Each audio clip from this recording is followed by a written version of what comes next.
On this channel, I've discussed the down rooms, the redacted rooms, and the outer wastes of the backrooms, and it seems like I've done everything in between. But today, in this video, I will be explaining the famous middle rooms, which is the area between real life and all the other backrooms levels. This level is at the very center of all the lore, at the coordinates of 0, 0, and I don't know how I haven't talked about this yet. It's pretty famous. Leave a like if you want more videos like this. I'd really appreciate it. And without further ado, let's go ahead and hop into the explanation of the Middlesorts level, and let's see what it has to offer, shall we?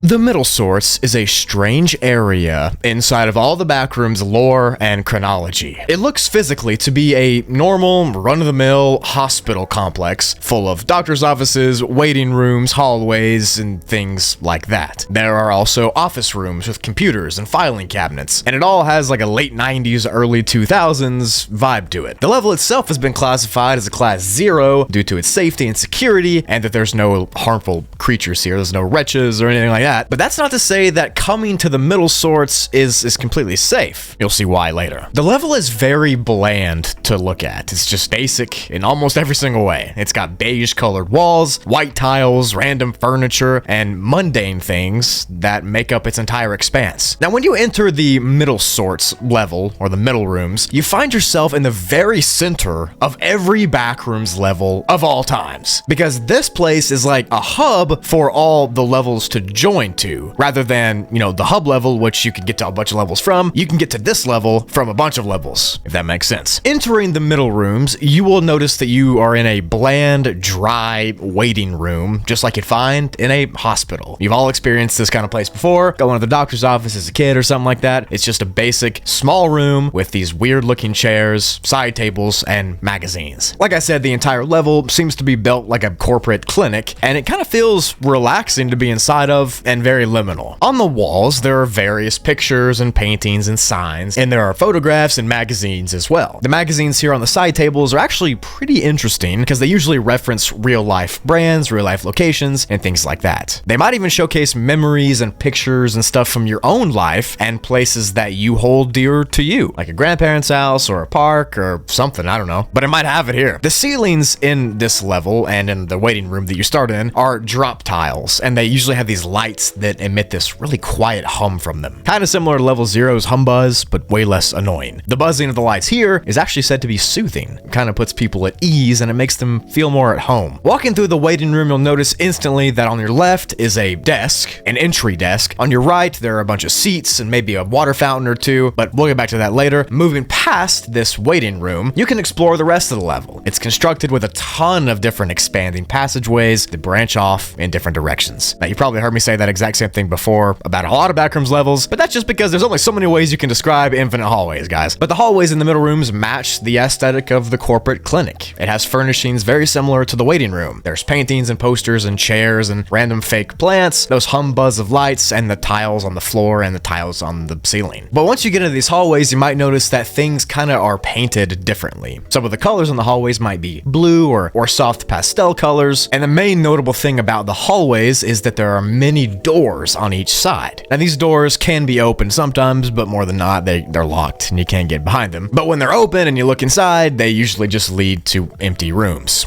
resembling old hospital rooms with no furniture. However, sometimes they do lead to offices or labs or things like that. They also might be home to makeshift apartments that wanderers who come here kind of make and set up camp and sleep there. Since this level is pretty safe and there's no real bad effects, coming to one of these old rooms might be like a dream. It's kind of like free housing. You might find a sleeping bag or a tent or a cot or even a small kitchen that's been constructed in some areas. If you do find that, leave it alone. It's somebody's place. Further in the hallways of the Middlesorts, you'll find water fountains and vending machines and ice machines and things like that, all of which replenish themselves naturally through an unknown means. They always seem to be full, and they always seem to be fresh. Now, some people actually come here and stay here, and they live solely off the food that the vending machines provide and the water that the water machines provide, which I guess is not like a terrible idea, but I gotta have have real food. I couldn't just eat Cheetos all day. Whatever the case is, each hallway that you go in never really ends. They just lead to different staircases, which lead to different office rooms, which leads to different hallways, which leads to different corridors. It's very confusing and labyrinthine in design. You couple that with the fact that there are non-Euclidean properties here in this level, it makes everything more confusing to explore. It's hard to tell where you're really going and where you've already been. But at the very least, there's no entities here that are gonna eat you, and you're not really gonna have to worry about the level's effects doing anything bad. Now, moving on from the waiting room where you start and the hallways that make up the majority of the level, we have the desk area. Now, the desk, if you remember, is what I mentioned earlier. It is located inside of the waiting room where you begin. It's very important that you listen to what all I'm about to say, because you have to lock in to understand the lore here. But the desk here is on the left when you walk into the waiting room, and it's made out of some kind of marble material, minimally decorated. There's these chunky laptops on it, random sticky notes and that kind of thing. It looks like a regular old desk at a doctor's office. But behind the desk, there's another room kind of off to the left that functions as a computer lab, and it also has a massive filing system inside. These filing cabinets are loaded with files. Like, some of them are overflowing, even to where there's stuff on the floor, and the computers are old and kind of retro looking. Exactly what's on these papers is not known, because you can't really access the room to read the papers. I'll tell you why later. But it is theorized that the papers in the filing cabinets, and even the computers in that computer lab, house information on the backrooms. Kind of like a database for the levels, the entities, the objects, the effects, all that stuff. And it's thought that these middle rooms are where all that information is logged by people who control the backrooms. And since these middle sort rooms are located literally at the center of the backrooms, I mean, it makes sense that it has access to all of the backrooms. But that is the basics of the level. The very, very low bar basic explanation. But I'm sure you're wondering, what exactly makes this level different? You know, it kind of sounds just like a regular old hospital level. How is it the hub of all levels? How is it at the center? How does it exist between real life and the backrooms? I'm gonna answer all those questions now. Don't click off the video.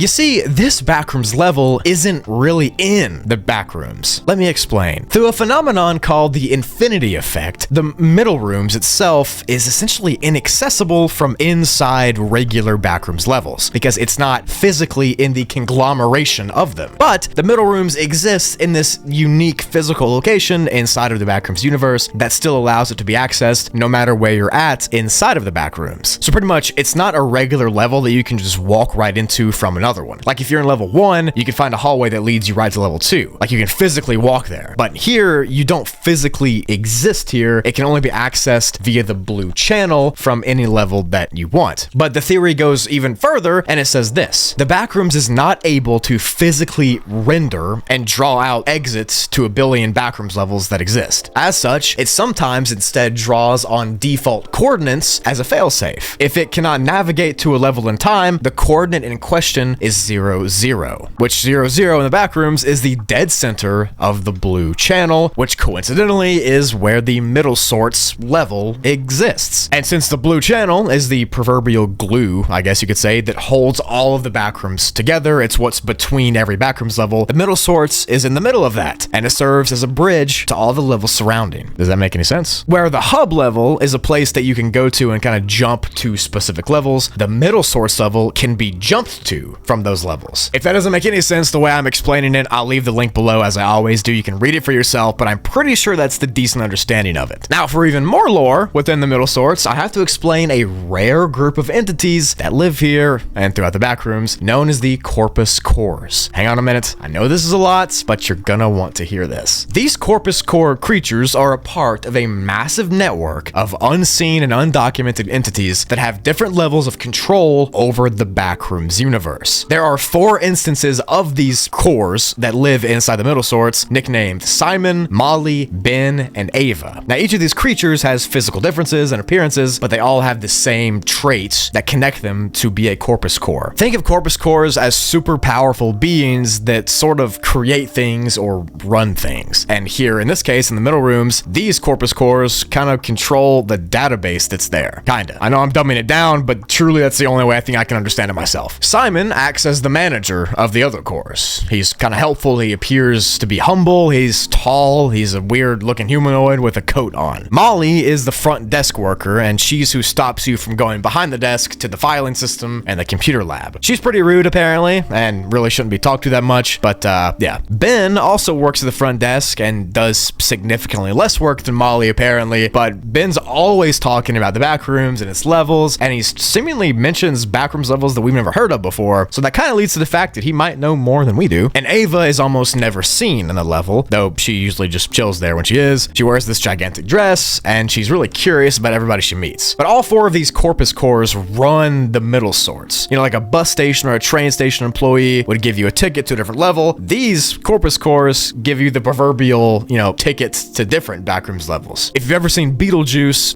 these corpus cores are kind of like the people that stamp his card in the afterlife.